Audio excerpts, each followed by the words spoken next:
Hey guys, welcome back to Off Hours. Today we're getting into Obsession, a new Curry Baker horror flick. It's a little messed up, so let's talk about it. And there's less slop and less old people are working on horror films. We are decreasing the amount of cheap scares, predominantly jump scares, that happen. Okay. That movie was terrifying, and I can't recall any other jump scares for the exception of her breaking the window. The scariness Is the screaming, I guess, maybe. Scariness, It's not screaming. It's not the screaming. It's her standing in the corner and you can't tell if her face is demented or not. It's her glitch walking in reverse backwards. What a scene. The scenes of her laying there ambient and disassociating while being sexually assaulted. Those are the scenes that are scary. Right. There's not really any jump scare in those movies, and that's what made it so scary. Yeah. There's also not this ridiculous possession thing that happens where like she gets these crazy abnormal she's not particularly strong. She doesn't break down the doors at any point. She needs a brick to break the window. Why is it in big Hollywood that they would write Nikki as like superhuman? No, and that's something that tends to happen. Entity, paranormal, scary films, and that's where we get a lot of like horror slop. We get things like the Insidious franchise. We get Paranormal Activity. And don't get me wrong, Paranormal Activity, the first one in 2007, when it hit theaters and we went to go watch it in theaters, was an experience. It was scary. Truly an experience. But it's not rewatchable, and it as a series is not good.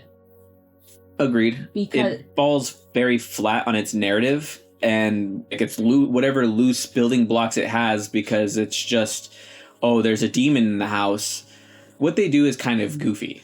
Well, that's why the first one was scary. We were made to believe that this was real. Found footage. And that kind of trickled down to analog horror, which I appreciate the steps that Paranormal Activity did in terms of horror, because I like backrooms, I like analog horror, I like techno horror, I like CCTV, like camera footage, but the style of Paranormal Activity, whatever that specific movie isn't that good. Found footage movies don't particularly hold up. They don't. Even the first time gimmick, once it's gone, it's gone.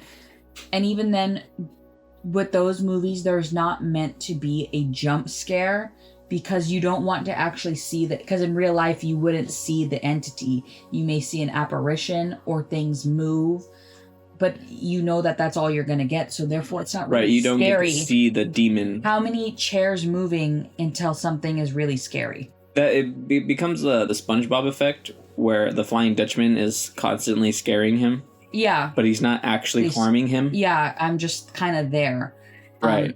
So it was very refreshing to see a very truly scary movie. And a lot of horrors coming out this year. Backrooms just came out. Yeah. We're getting a new Insidious. We're getting a new Evil Dead.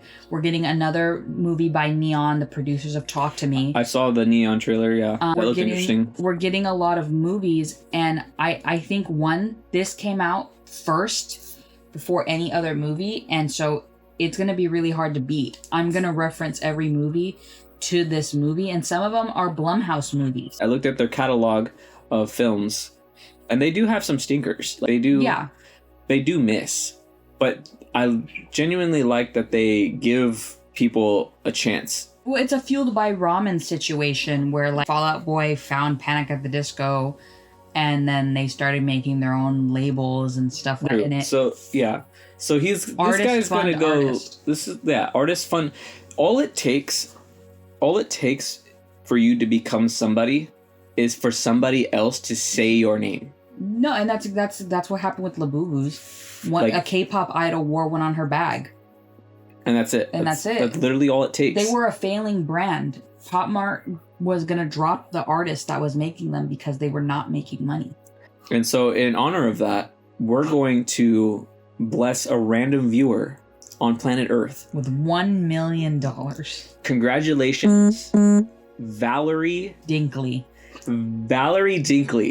if you have found this podcast, congratulations. $1 million. There's $1 million waiting for you. This is a joke. You cannot leave it. No. But I would, honestly, if a person came up to me one day and was like, "Hi, I'm Valerie Dinkley. Here's my license," I would genuinely take a picture with them, post them on my social media, and give them $100 because of how we will give you $100. That is hilarious.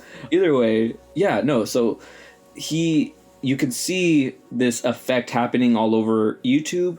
These comedy skit channels have been doing it for so long, where then they realize, wait a minute, I actually might have the potential to create a movie if I'm motivated enough. Markiplier really set the tone. It was really nice to see. Talk to Me? Talk to Me? Is that what it is? Talk to Me? Talk to Me was made by YouTubers. Yeah. And to me, that was a good movie. And to me, that was the first time I had seen, like, there's probably been other cases, but to me, that was the first time that I desperately wanted to see that movie. And I didn't even know it was made by YouTubers. I just really wanted to see them. The movie was captivating. Yeah. And then I found out that it was created by YouTubers. And that made you want to see it more. And that makes me want to see it more. And this is what happens when you let people that are not big... It's the same applies to video games where, yeah, you can play your AAA game that's going to sell you a bunch of in-game purchases and they're going to do a bunch of collabs with your favorite franchises, blah, blah, blah. Or you can play a masterpiece. You can play like a game that was made with love. It's a narrative that was written beautifully for over 10 years. Everything was hand drawn and everything was handcrafted and everything was shit was made to last. Right. I want you to talk about this game when you're old. We talk about Call of Duty 4, or how my parent or my dad will be like Ghosts and Goblins. I want you to talk about this game because of just how meaningful it is. Right. Oh, and the same goes for movie, and I see a great shift happening for horror movies specifically because it's such an important genre to exist. Horror is political. That is a statement I will never back down from. It is something that is incredibly reflective of the human mind, and that is fear. That is something we all feel, and it can be molded in so many different ways. And I've seen some great films come out in the last 3 years. The Substance, talking about beauty and vanity. Bring Her Back, talking about grief, maternal grief specifically. Yeah. Obsession, talking about relationships and having autonomy over your partner and stripping it away. Those are fear topics that we previously really have not talked about in horror. Right. And there's other things that can harm you in this world that are very real. Right, that aren't ghosts and ghouls and goblins and a slasher coming into your house. While those things are scary, they're not reality, but they're not something that is realistic. The way that everybody experiences. They're not something that is going to be depicted in a way that truly is scary most of the time. So to have these very, very real topics done by people, it's so refreshing, and it is so nice to be scared, to be disturbed. Because you know what else? You know what's real? Lonely people. Right. People who wish to have somebody all to themselves. Bear is a very real archetype of man that exists, and that is very harmful and very scary to actually interact with. You know what there is? There's fake friends. There's people that proximity is not friendship. Right. Because I go to work, because I go to school, because I hang out with you every day. Because I hang out with you every day doesn't inherently mean that we're friends. We're close, but we don't know each other truly outside of this environment. And while it's important to know when it's appropriate to make those outside connections, you have to understand first the person and if they are willing to understand you. Right. First. And Nikki, it seems like made efforts, let's call them entry level efforts of basic human interaction. She was friends with him. She saw that Sarah liked him and tried pairing with him. She called him in her moment of distress of losing the necklace. And in all of the cases, we see Nikki as herself in the very brief moments we can. We see that she keeps Bear at bay because she can already see the kind of predatory guy that he is, but she still gives him that benefit of the doubt. Right. And I think a moment that even really particularly... It's also sympathetic. Sorry, continue. A moment that really highlights that is the last moment we really have with her is her giving money to a homeless man. Regardless of anything, she's just kind of giving, while also trying her best to have her barriers, which is why she is kind of mean to Bear in the car. She is a little bit aggressive, and that is because she knows that... Right. She knows how timid he is, and she knows that if she is not abrasive to him, look at exactly what happens. He completely takes over her and has no care in the world for her as an individual. Yeah. Because he doesn't like Nikki. He likes the idea of Nikki. He likes the illusion or idea that she could be in his life, but not her, the individual. They can fix me mentality. Right. I know I have my flaws. I know I could be a little, but like, she's just so adventurous. Right. And she's got so much life, and like, it's like you almost want to take some of that life for yourself as a selfish man, right? Because of how much life you don't have, I would like some of yours. It's a very vampiric mentality to have. Yeah. And that's why I've not one moment of watching that movie did I not feel sick and nauseous.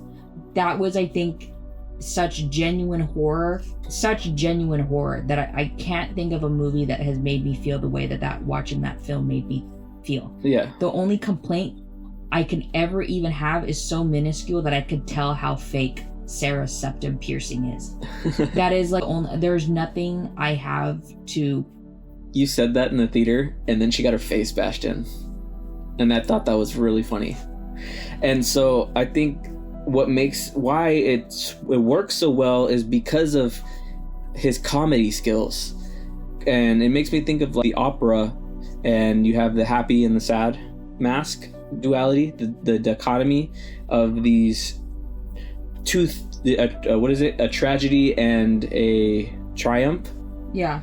I guess we'll say that. We have a triumph and a tragedy, but there's just a little bit of both.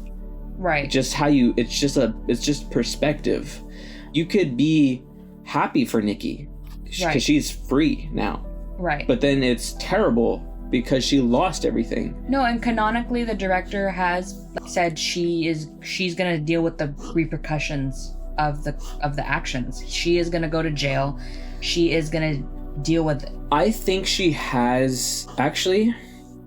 No, it might not hold up. She might have the defense of like, this guy tied me up and like I was using self-defense, but then I don't think... How do we talk about the Sarah aspect of that? Because Sarah is naked in the other room. Yeah, you could say like he was obsessed. He was just obsessed. Well, we know that canonically she goes to jail. And the reasoning for that is... Canonically she goes to jail.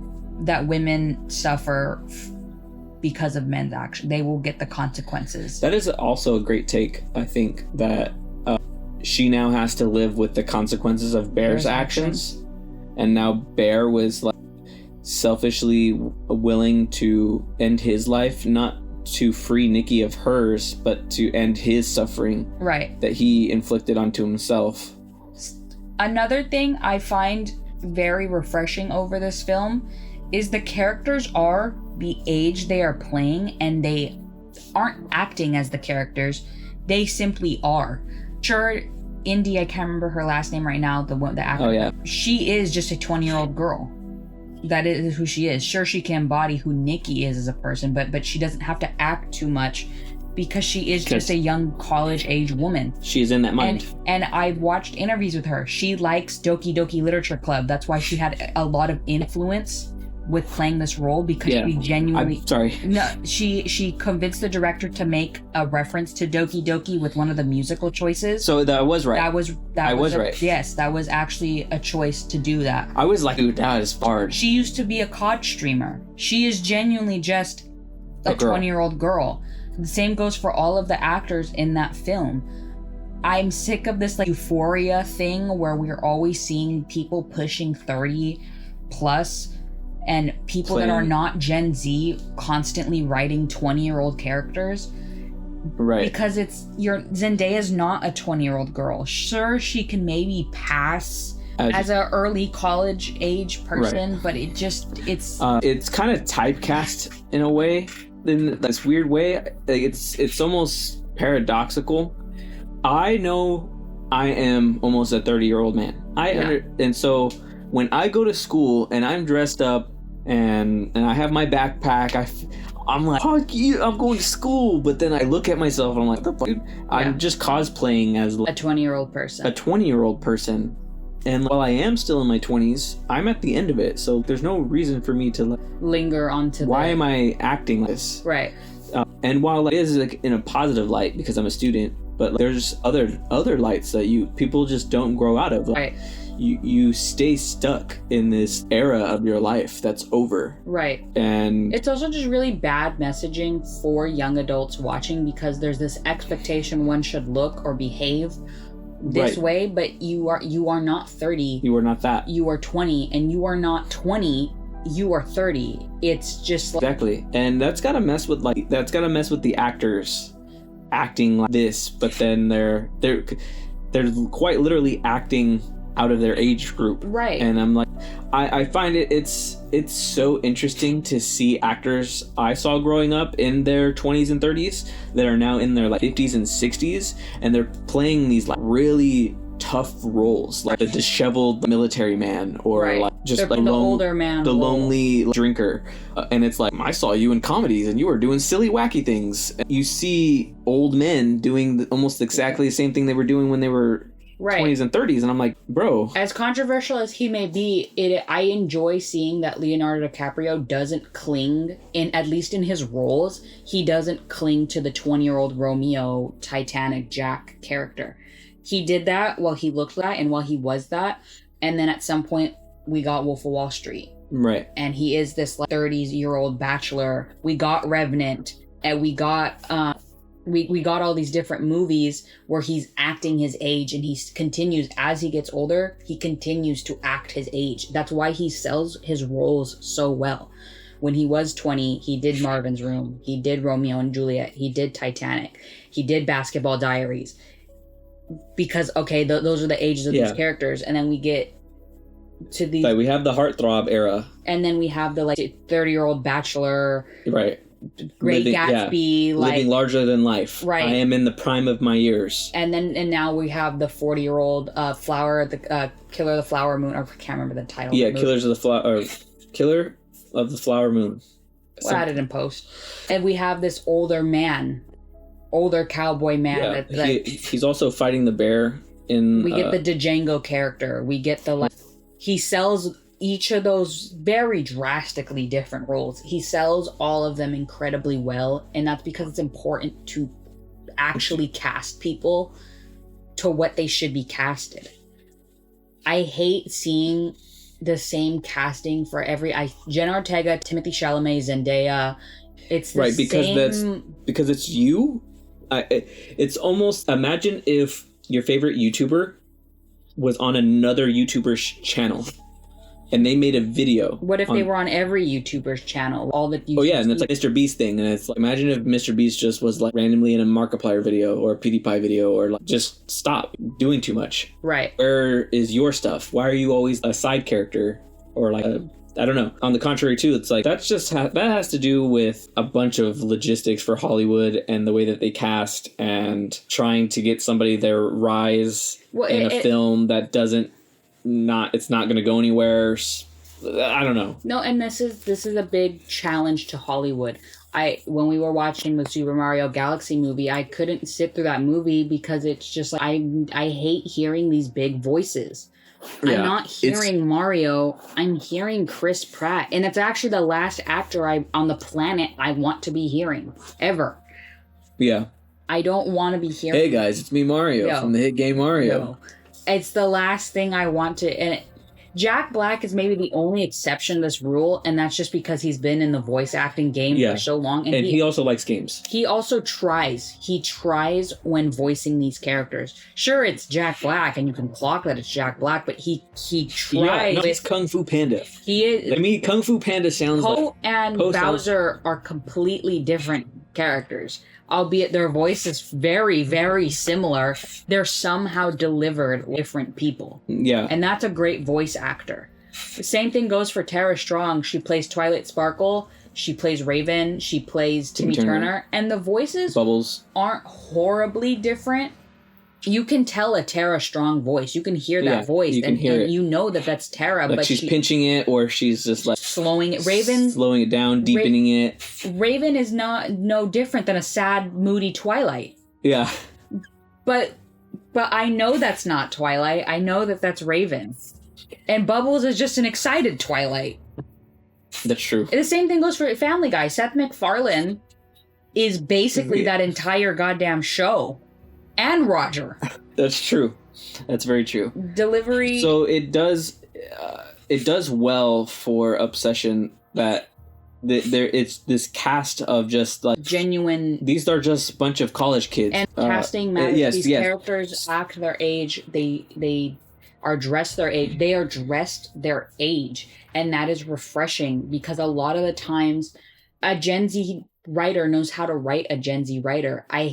I'm so kind of nervous for the new Scary Movie because I can already tell the writing of the Wayans brothers, they are parents of Gen Z. And so the characters that are our age, Marlon Wayne is going to write the same way he sees his daughter.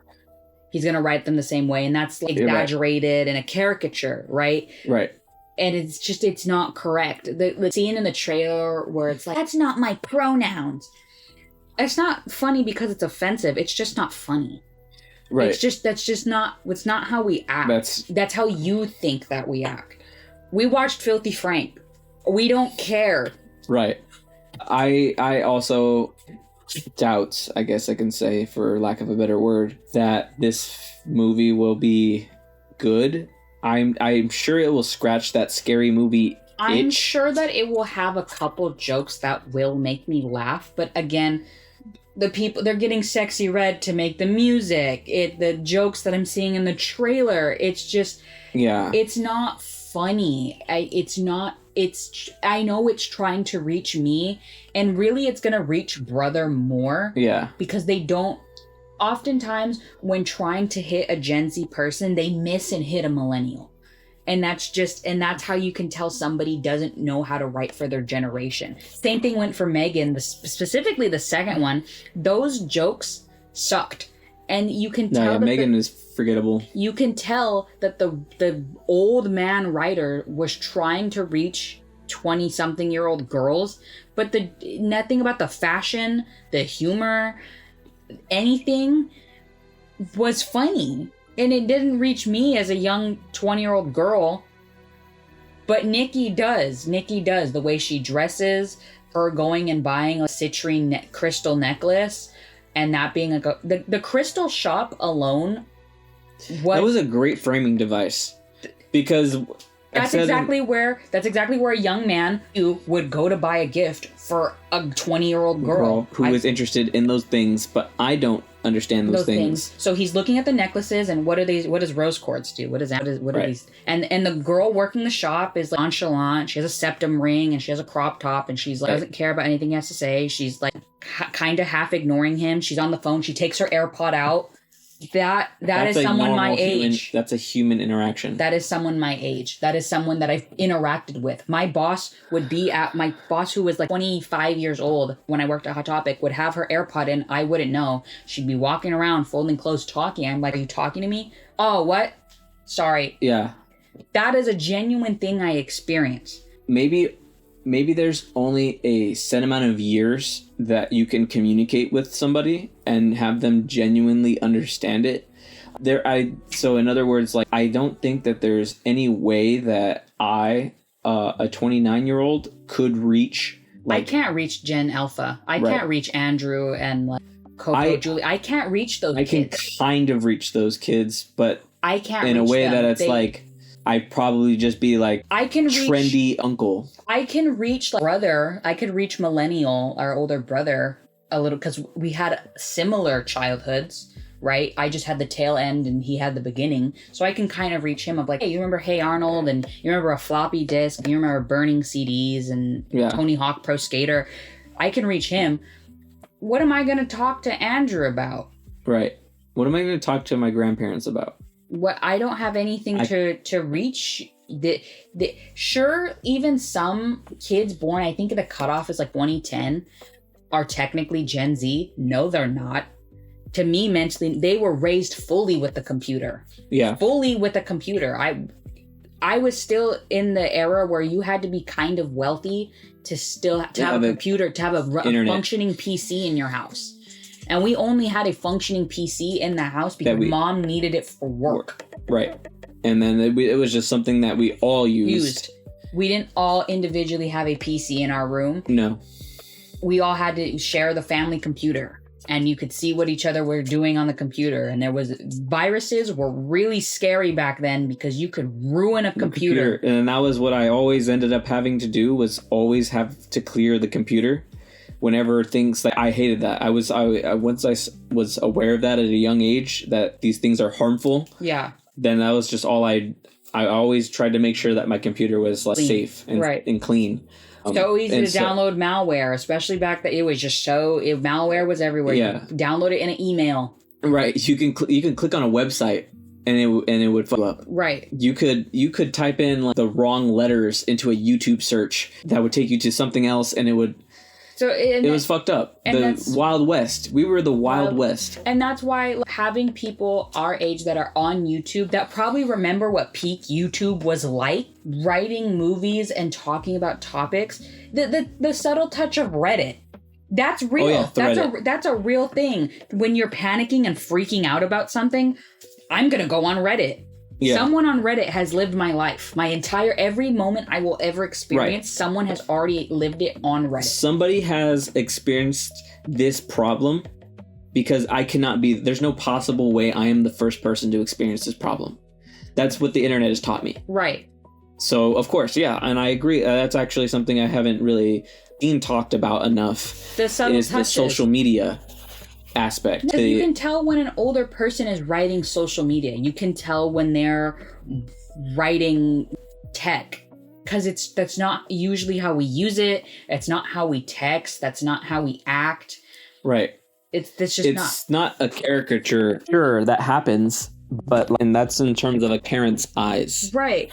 And that's why specifically young girls using social media is so obnoxious to me when it's written by older people, because it's like, let's take a selfie, and they're doing duck lips, and it's like all young girls are just on their phone and they dismissive. I don't like that. Well, not that that's not something that does happen. It's written in a way that, one, is kind of slightly always a little misogynistic, and two, it's abrasive. It's like attacking almost. Right. A lot of people work from their phone. Yeah. A lot of people are they read on their phone. I might be reading a book. You can read books on your phone. You could literally do anything on your phone. Right. So sometimes if you interrupt someone while they're on their phone, it's not like all they're doing is texting. Yeah, they're playing a really intense game of Clash Royale. No. And it's a promotion match. Right. You don't know what somebody's doing on their phone, and a lot of older people don't know that. So when they do the clip of interacting with a young girl on her phone, she's always doing this because she's always texting. I don't know who's texting who for that goddamn long. You're right. And but you know who is doing that long? Somebody listing something on eBay. Because that's their job. Because I'm not saying teenagers are out there just listing stuff. Someone in a bid war. Someone on shopping on Depop. Someone that might be getting actively broken up with or in a fight with their friend. And they're pissed off because you're interrupting a conversation that they're having in real time. That's always I remember that being a big problem with me as a teenager. I'd always help dad take apart cars. And then I would be actively being broken up with while it's happening. It's like, what the fuck are you doing? Get off your phone. Right. And I'm like, I'm not having fun on this device. Sometimes the most miserable moments of my life are being experienced on this device. Yes. And you don't know that because you don't actually understand this piece of technology. Because you're not, it's an ecosystem. There is an entire ecosystem that exists. We have made digital copies of ourselves and plastered it all over the internet, and there is no piece of technology or service that will allow me to keep it safe. No, right. And so it's like, I can look at my phone. Okay, my notes app is essentially my diary. Sometimes if I'm typing, I'm writing down my thoughts. I'm writing down my task for the day. I'm looking at my grocery list and things I want to purchase for the next coming weeks. I'm looking at my cycle tracker and checking my health and like, are my health levels fine for this month? Who knows? I'm editing a video or pictures that I'm... And so this all ties into how writers portray young people, and that's something that Obsession again does very, very well. It's really easy, I think, to talk about the core. So many people are talking about the core aspects of this film, about how Bear sucks and the ties into misogyny, and I think that is something we should continue talking about. But something, as somebody who enjoys movie, that I want to especially put emphasis on is just how good young people need to be in creative spaces. The more Agreed. I see young people actually getting these CEO positions, these big name positions, these movie and fashion art, the more that we get to push our art, right, the more your feelings, your thoughts, you get to express yourself, because these people have these old generations, they've been seemingly expressing themselves for years. They've been hogging cultural expression, and so it's nice to see young people being able to take a little bit of that pie and here's my movie, and guess what, it's one of the most successful movies ever of all time with an under $1 million budget. We don't need to be wasting hundreds of millions of billions of dollars on slop. Right. We are overpaying people. Right. We are overpaying. You're paying millions extra solely to have Chris Pratt in your movie. The Super Mario Galaxy movie could have been awesome. That movie could have, knowing the lore of that game, and it could have been about... What lore that it even exists. We could have had more Rosalina, the person of that game. Of the Galaxy game. But we didn't. It was the Chris Pratt movie. It was that much money to make because you needed to voice Chris Pratt. Because we needed Guardians of the Galaxy. He needed a paycheck because Marvel's not including him in anything. So there was and that's a continuing practice. So why did Scream 7 cost so much money? Is it because you had Jenna Ortega's name on the cover? That movie sucked. It was a terrible movie. And so the same things are going to keep happening if we don't say, hey, this is a genuine piece of art I have. It is well written. There is no plot holes.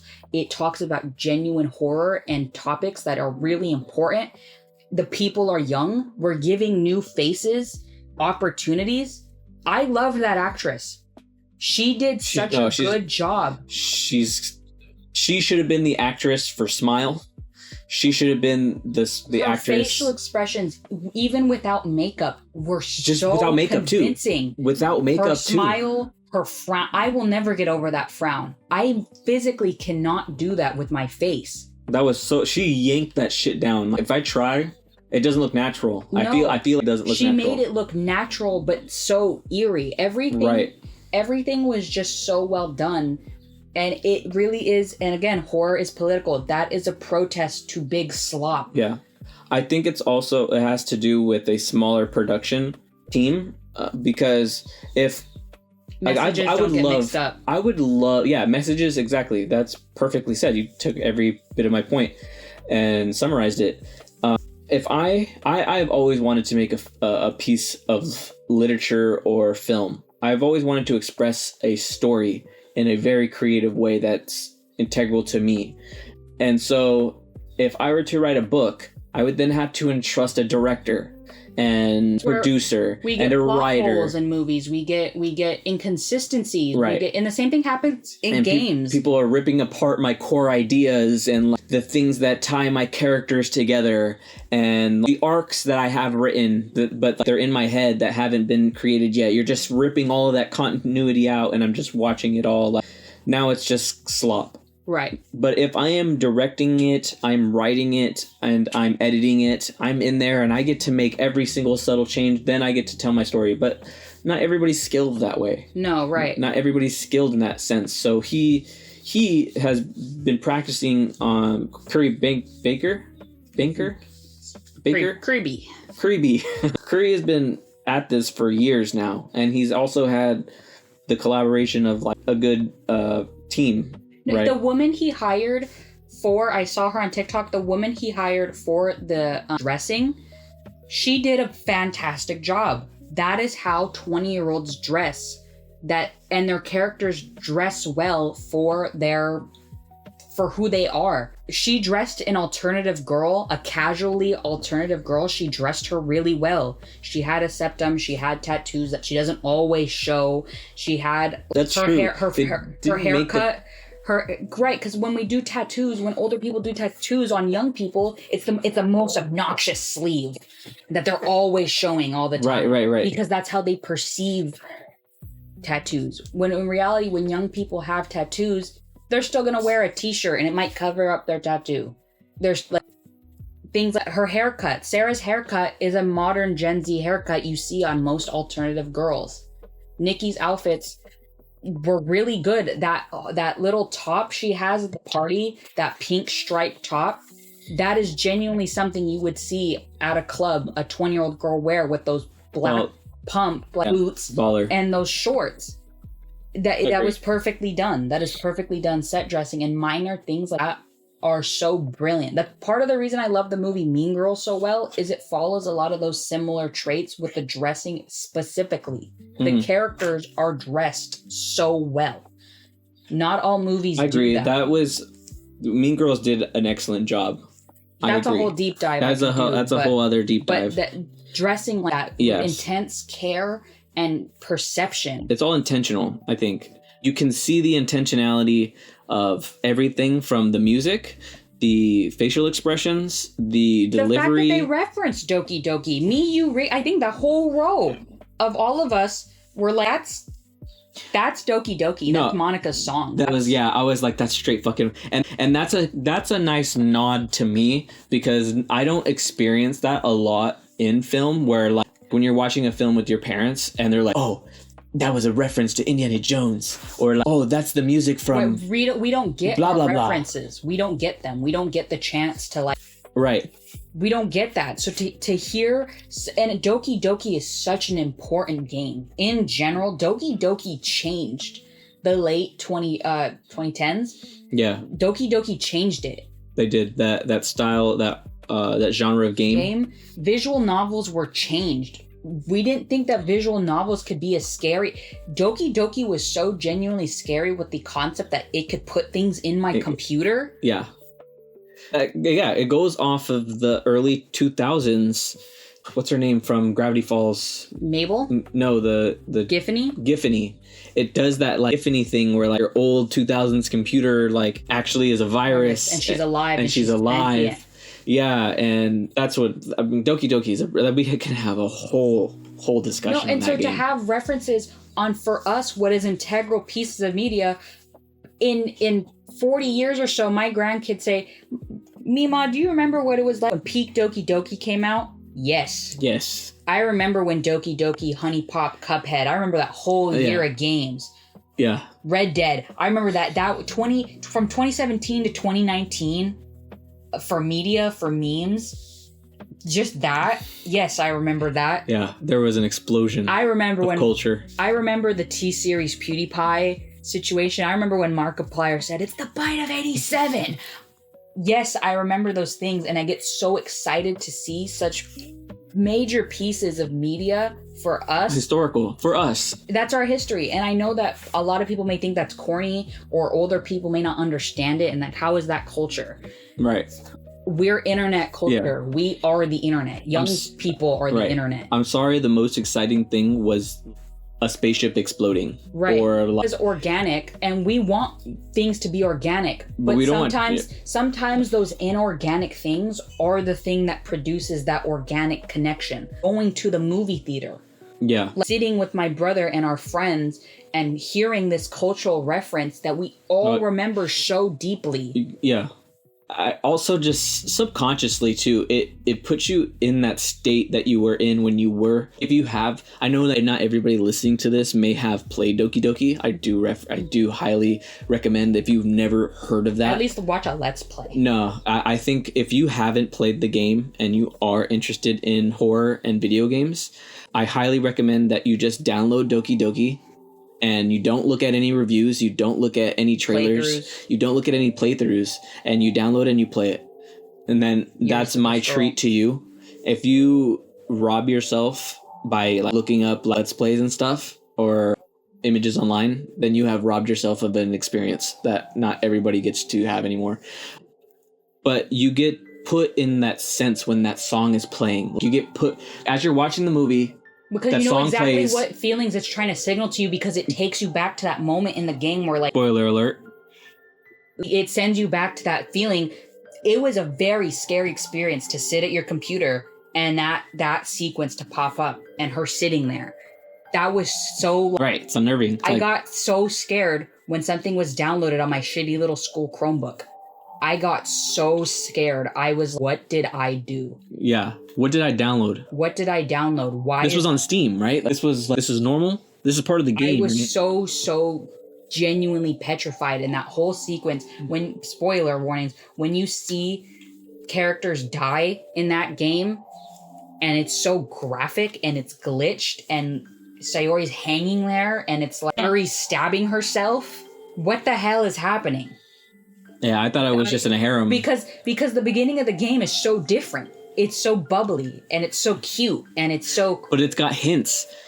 That's the thing is there's like subtle hints of sadness. When you're picking the words, you get it's like happy, cupcake, depression. Okay. Fun, sunshine, knives. Okay. No, yeah. Even in the poems that they read to you from day 1 to day 2 to day 3, like the way that they're framing their emotions, like, depending on the interaction that you had with them or you didn't have with a girl, right, it influenced so many things, the different things. And so then and there's moments where in the beginning if you do things in a certain order, like the simulation will break and you restart it all over again. You weren't supposed to see that, right? No, the files inside the game, this is just a conversation about Doki Doki at this point. Right. The files inside the game held hidden messages. Right. There was hidden messages in the poems and like, I forget what they're called. Let's just call them ciphers.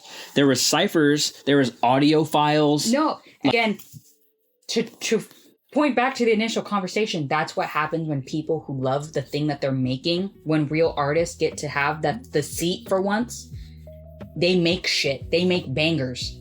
They make genuine bangers. Yeah. Doki Doki is better than any Call of Duty that has been released in the last 7 years, and that will continue to come out in the next 10. And that is a genuine opinion. That game was made with so much love and care and precision that any big box game to come out will never make me feel the same way that game made me feel. Because that's like how do I coordinate a large studio? How do I coordinate this vision of all of these different interlying locks that need keys? And I need to entrust this department to make those locks, and this department to make the keys, and this department to put the keys and the locks in certain locations. Right. When one person should be in charge of that. Let's just put a battle pass. Yeah, you know what? No campaign, battle pass. Screw all of that Easter egg bullshit, because it's really expensive and it's delaying the game. Throw some skins in there. Pre-order bonus. Make gold edition. Make a gold edition. And in there, give them less than 25% of in-game currency for the value of the game that they pay. $70. And for $100, give them a gun skin. Yeah, and 500 more of that fake currency that we make, that we will continue to make money off of. I think the ending message here is that young people need to be in art spaces. I actually think that people need to be in their own respective fields of work.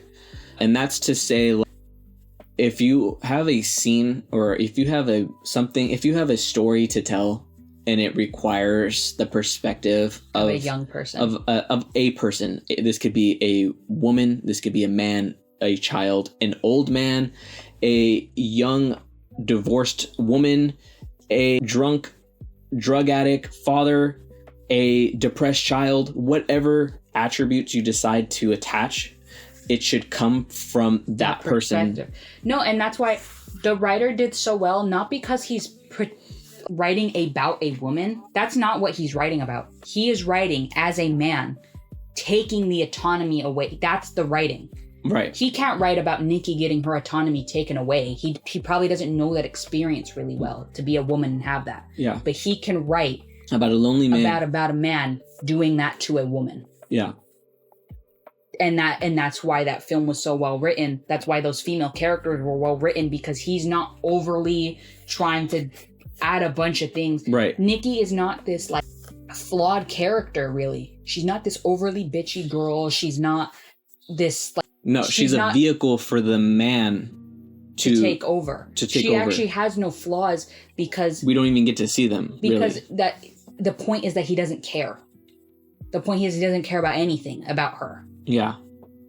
That's why 500 Days of Summer kind of sucks, because you can tell the man writing it, he thinks he's writing from a heroic standpoint, so he gives Summer what he feels are a bunch of flaws. But in reality, all it does is point me more towards, well, no, you're the one. You're the flawed one. Now you hate all of the things that you loved about her. You don't know anything about her. And then like all the things you pointed out were physical things. So you're saying in that how many... How do you know that she worked at the ice cream shop in the summertime?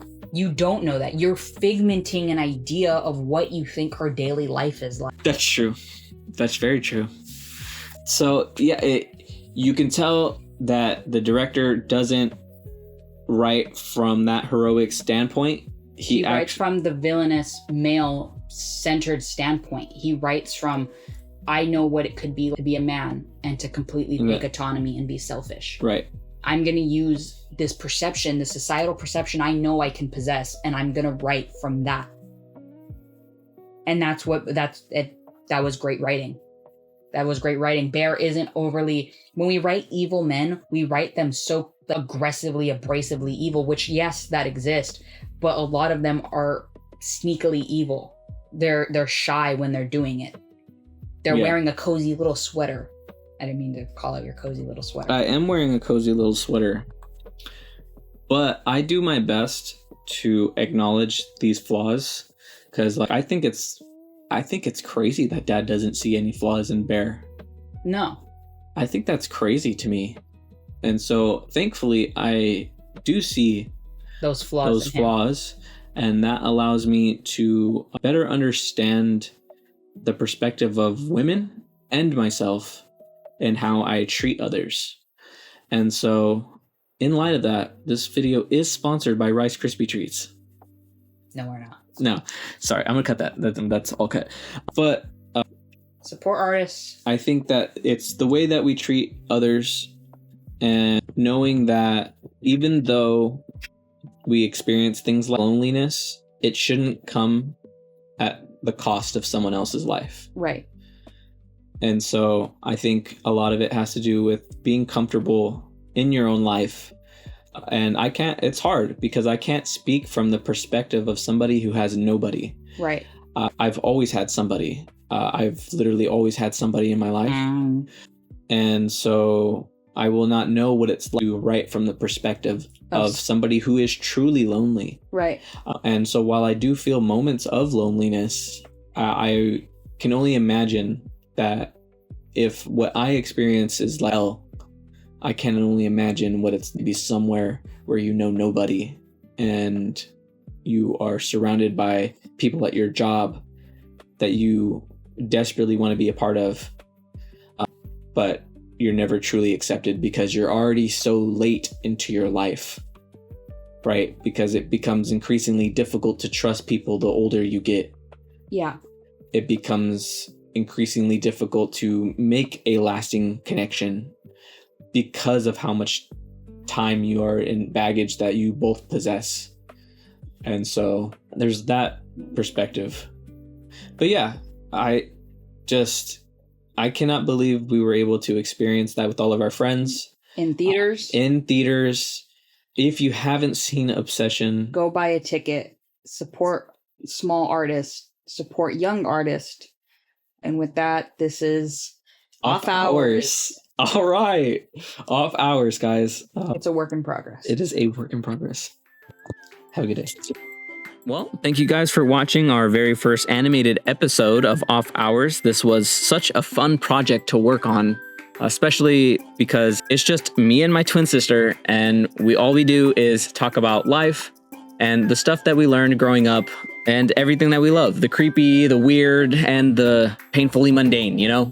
It's the trauma that we go through, how we learn through it, and how we can become a better person every day. There's no script and there's no filter. It's literally just us. So thank you guys again for watching this episode. If you guys want to support the channel, it's really simple. All you got to do is just hit like, share, or subscribe. It costs nothing, but it helps the algorithm find more of our lovely viewers and listeners. We go live also on Spotify and Substack. I like to drop a little bit of knowledge in the Patreon as well. That will all be in the description down below. Thank you guys again. Stay awesome and have a great day.